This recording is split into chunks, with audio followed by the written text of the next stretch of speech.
Assalamu alaikum na karibu katika udukuzi wa vichwa vya habari vya magazeti mbalimbali ya Tanzania. Leo ni tarehe 30 ya mwezi Januari mwaka 2026. Siku nzuri kabisa, siku ya Ijumaa. Nikualike kunako udukuzi wa vichwa vya habari vya magazeti mbalimbali ya Tanzania. Dakika kadhaa za kutazama namna magazeti ya Tanzania yalivyoandikwa kwenye kurasa zake za mbele. Jina langu ni Shehani Mzaina na hii ni Toka Zamani TV. Kubwa ni kukumbusha, kama ndio mara ya kwanza kabisa unaungana nasi, tafadhali subscribe na bonyeza alama ya kengele. Lakini pia tufuate Facebook, Instagram pamoja na mtandao X kwa jina la Toka Zamani TV.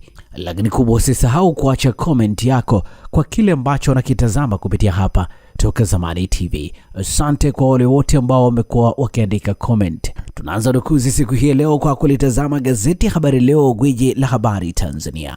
Lakini kubwa, tunapewa nguvu na The Mart Supermarket ambayo inakupa uhakika wa bidhaa mbalimbali za matumizi ya nyumbani. Lakini bila kusahau maziwa ya mtindi na bidhaa za maziwa kutoka Kondiki Moshi, vinywaji aina mbalimbali, mafuta ya kupikia, sausage bora kabisa kutoka Peramio na bidhaa mbalimbali za nyama.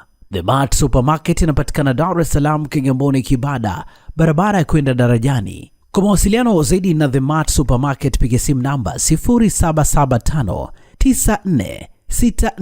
0775946447. Gazeti Habari Leo, habari iliyopewa kipaumbele ni Samia nataka matokeo KKK, agiza utekelezaji uwe sehemu ya uwajibikaji. NECTA yafunguka undani wa tatizo, mambo matano kuzingatiwa.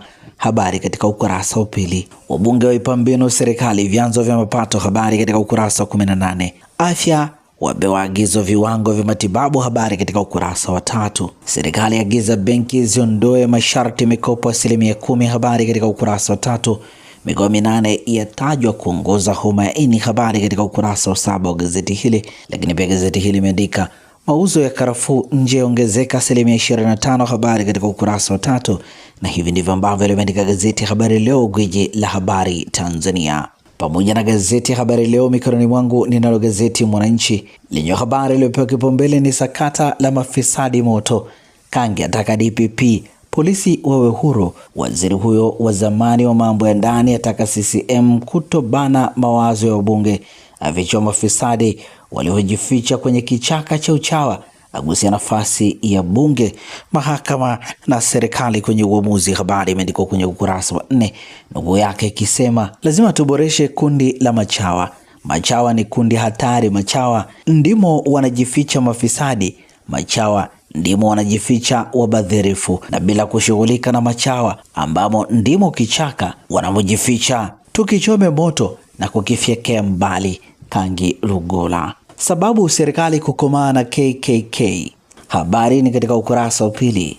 DAWASA yataja kiini kero ya majitaka Kariakoo. Habari imeandikwa kwenye ukurasa wa 6. Ujenzi wa maghorofa hasa unaofanyika usiku bila usimamizi wa kitaalamu pamoja na biashara ya vyakula vimechangia kwa kiasi kikubwa changamoto ya majitaka maeneo yao. Ndani wa taarifa hii katika ukurasa wa 6.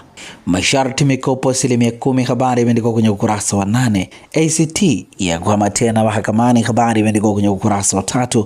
Na hivi ndivyo ambavyo limeandika gazeti Mwananchi katika ukurasa wake wa mbele. Tulitazame sasa gazeti Majira, gazeti huru la kila siku lenye habari iliyopewa kipaumbele ni Samia anza kubadili elimu ya msingi nchini kwa vitendo. Ni ndani ya siku 100 za uongozi wake. Chini yake taifa laandika historia ya kuimarisha msingi wa elimu, azindua mkakati unaogusa maisha kila mwananchi. Habari katika ukurasa wa 4. Wawekezaji waoneshe nia kuwekeza sekta ya mafuta. Habari imeandikwa kwenye ukurasa wa 4. Waziri mkuu awapa angalizo wafanya biashara. Habari katika ukurasa wa 2. Rais Samia afanya uteuzi viongozi mbalimbali. Habari imeandikwa kwenye ukurasa wa 2. Masoud Othman ateta na waliokuwa wagombea ubunge. Habari imeandikwa kwenye ukurasa wa 3. Serikali yakaribisha wawekezaji kutoka Korea katika sekta ya madini. Habari katika ukurasa wa 5. Wanajeshi wengi wameathiriwa na vita Ukraine Urusi. Habari katika ukurasa wa 19. Tusikubali mwanamke kufariki akileta kiumbe duniani. Habari katika ukurasa wa 11. Na hivi ndivyo ambavyo limeandika gazeti Majira, gazeti huru la kila siku.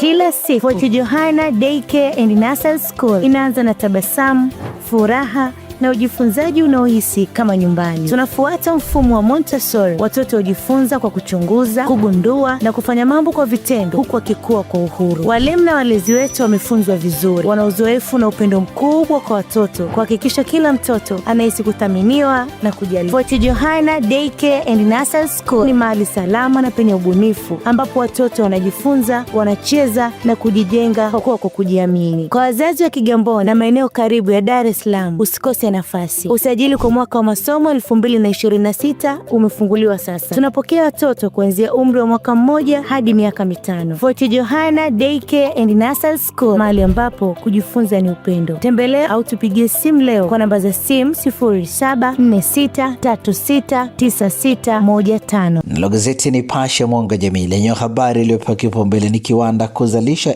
ARV rasmi nchini. Hofu uamuzi wa Trump yayeyuka, ajira kibao zaja. Msajili wa hazina MSD, wazalishaji wafungamana na kufanya makubwa. Habari imeandikwa kwenye ukurasa wa pili, ndugu ikisema uzalishaji wa ARV ndani ya nchi utapunguza utegemezi wa dawa kutoka nje, utaongeza uhakika wa upatikanaji wa tiba kwa ugonjwa na kuimarisha uchumi wa afya wa ndani. Hatua hii ni sehemu ya mpango mpana wa kufufua viwanda vilivyosimama na kuvifanya viwe injini ya uzalishaji na ajira.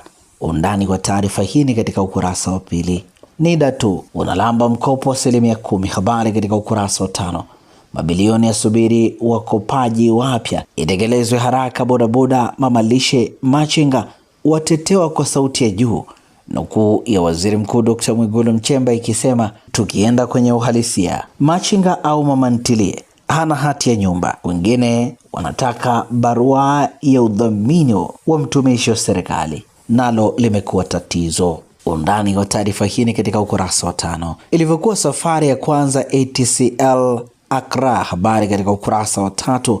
Samia mpango mkakati KKK utoe matokeo sio ripoti. Habari imeandikwa kwenye ukurasa wa 2.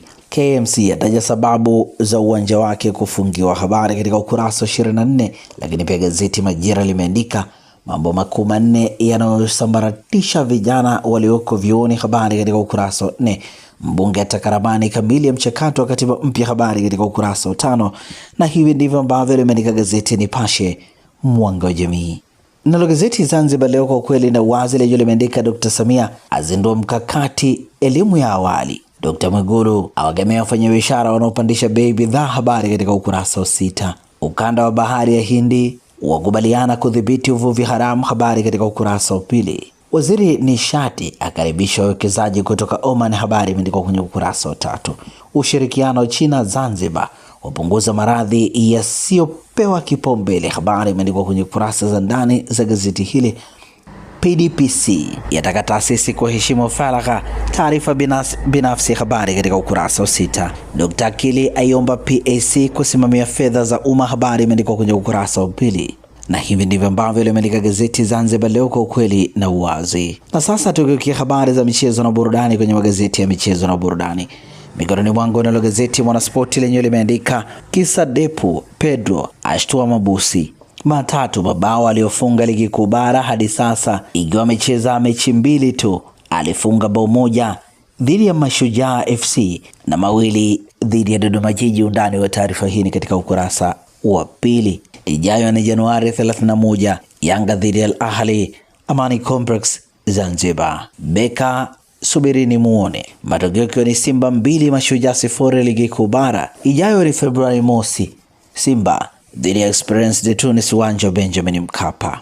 Sababu 2 kufungwa uwanja wa KMC. Habari imeandikwa kwenye ukurasa wa 2 wa gazeti hili. Kesho Jumamosi ni Namungo dhidi ya KMC saa 1 kamili usiku. Carrick amjulia Mbwemo. Habari imeandikwa kwenye ukurasa wa 18. Ijayo ni Februari mosi Manchester United dhidi ya Fulham.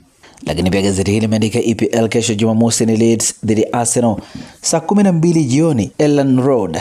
Na hivi ndivyo ambavyo limeandika gazeti ya Mwanaspoti katika ukurasa wake wa 2. Pata nakala yako, some kwa ndani zaidi. Magazeti ya habari za michezo na burudani. Nalo gazeti ya Habari Leo, gwiji la habari Tanzania, lenyewe katika ukurasa wake wa nyuma, habari iliyopewa kipaumbele ni Gueye mwalimu waingarisha Simba Sports Club. Yanga KMC za kuna kichwa kusaka viwanja. Kocha Senegal afungiwa atozwa faini ya milioni 256. Timu ligi kuu England za tamba Ulaya, habari katika ukurasa wa 22.